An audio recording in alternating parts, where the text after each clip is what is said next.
Assalamualaikum warahmatullahi wabarakatuh.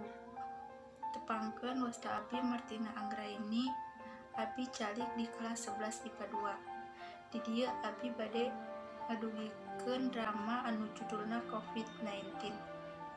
COVID-19 per hari ini 10 22 kasus baru di Indonesia. Tugu Selatan, Kecamatan Cisar.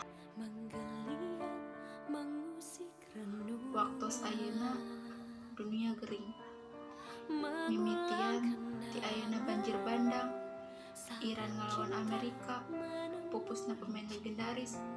Ayeuna aya virus anu nyeun saluruh dunia jadi hariwang, nyaeta virus corona.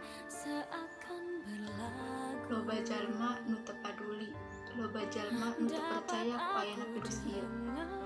Sedangkeun geus seueur nu parantos janten korban. Tapi sok aya jalma-jalma kaluar ti imah nu geus teu madulikeun ayana virus ieu. Pamarentah teh geus ngalarang tapi anggar we dilanggar. Eueuh musieun. Ayeuna arurang kudu nurut ka aturan pamarentah kusabab moal aya tungtungna upami teu dimimitian kasadaran kaluan salama. Hayu ayeuna sasarangan ngalawan virus corona. Kumaha carana? Carana nyaeta orang kudu cicing di imah jeung turutkeun aturan nu geus dibere ku pamarentah supados dunia ieu tiasa uwi